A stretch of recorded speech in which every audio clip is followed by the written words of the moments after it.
Pozdravljeni. Rivalstvo med Sebastianom Vettelom ter Charlesom Leclercem je polnilo stolpce tako tiskanih kot elektronskih medijev v sezoni 2019. Namreč bila je ena izmed poglavitnih tem in tudi marsikdaj vzrokov, zakaj skuderija Ferrari ni dosegla tistih rezultatov, kateri bi se marsikateri navijač želel. A kljub vsemu smo prepričani, da je to rivalstvo tako, kot nam ga kažejo novinarji.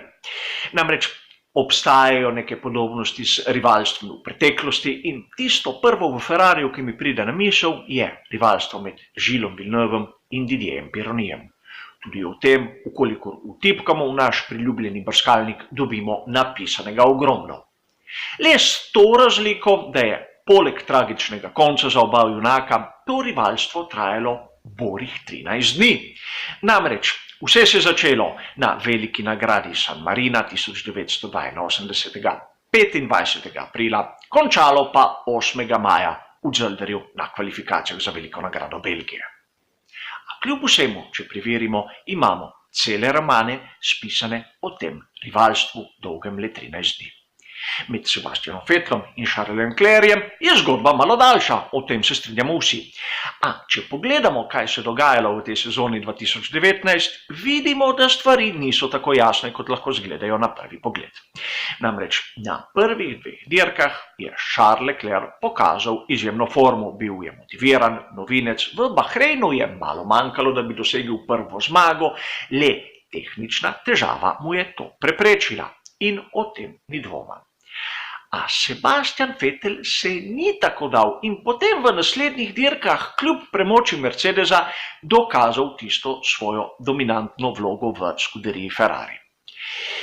Prvi resni udarec je moralno dobil Sebastian Vettel na veliki nagradi Kanade. Vemo komisarsko odločitev o teh odločitvah kdaj drugič, a Sebastian Vettel je pokazal tisto svojo krhkost, bom rekel, pomanjkanje motivacije, ko je imel možnost nadomestiti tisto kazen, se je raje kujal in tako dosegel drugo mesto. A kljub vsemu po veliki nagradi Kanade je imel Sebastian Vettel 28 točk prednosti pred Charlesom Leclercem.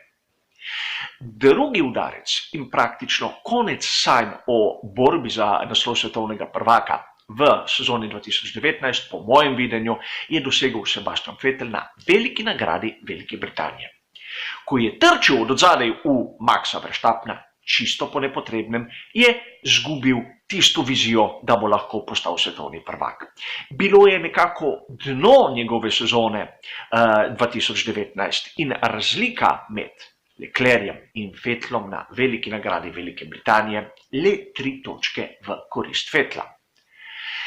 Ampak, če mnogi mislijo, da je od te točke šlo samo navzdol, se motijo. Namreč, po veliki nagradi Madžarske pred tistim poletnim premorom je Sebastian Vettel pred Charlesom Leclercem imel spet udobnih 24 točk prednosti.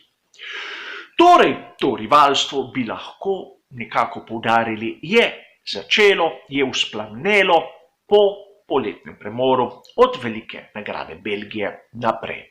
In res od velike nagrade Belgije naprej smo videli tisto fantastično serijo pole positionov strani Ferrarija, 2 zmagi Charlesa Leclerca, zmago Sebastiana Vettela. Videli smo praktično preporod ekipe, a tu moram seveda kot ponavadi nekaj dodati.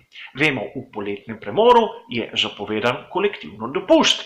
Kakega velikega razvijanja niso mogli narediti pri Ferrariju in res v sezoni 2019 so dosegli 9 pole positionov, a od tega 3 v tistem prvem delu.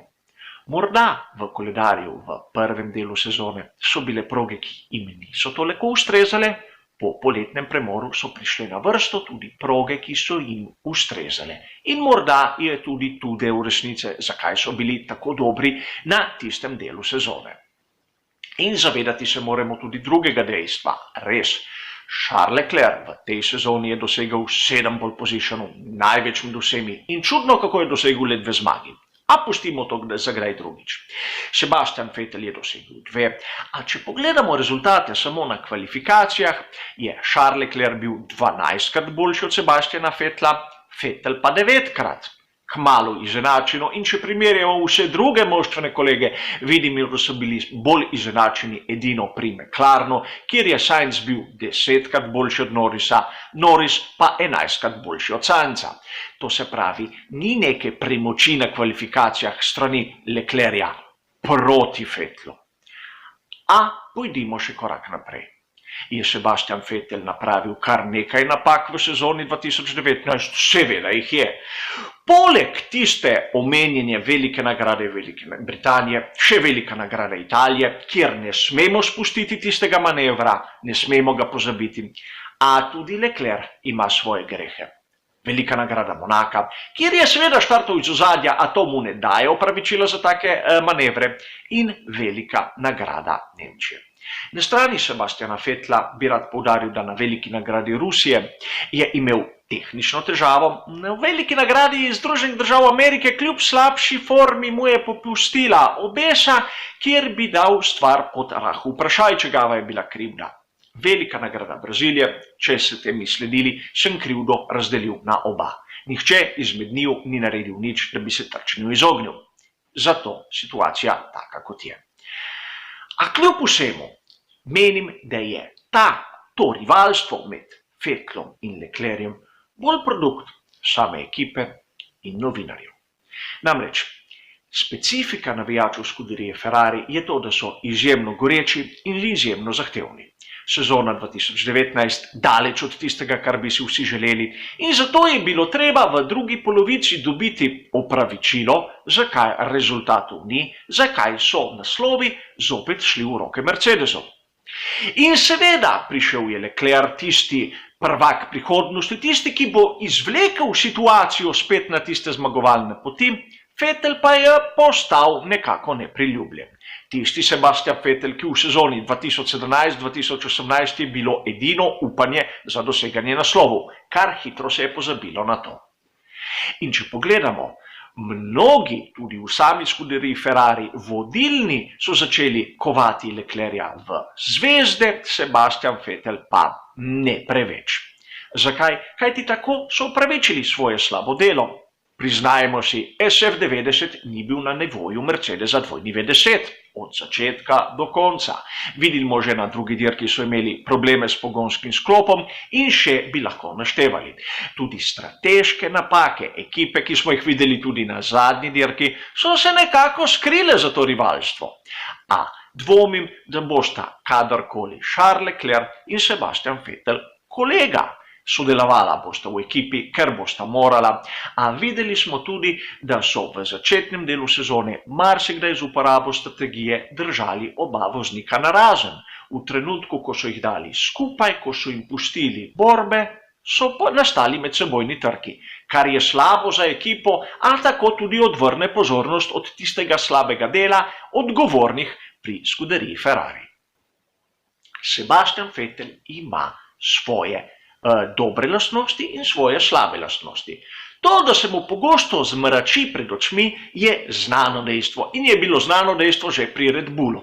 Če pri skuderiji Ferrari ne znajo sobivati s to težavo, če ga ne znajo spraviti v položaj, da bo zmagoval, je krivda tudi na njih.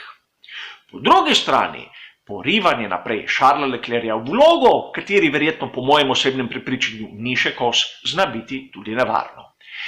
Imel bo prepričanje, da je vreden več, kot je v danem trenutku, rabi še čas za zorenje, in v taki situaciji, ko se stavi na take konje, bodo edini, ki bodo odnesli celo kožo zmage in naslove, nasprotniki, naj si bodo to pri Mercedesu, pri Red Bullu ali kakšni tretji ekipi.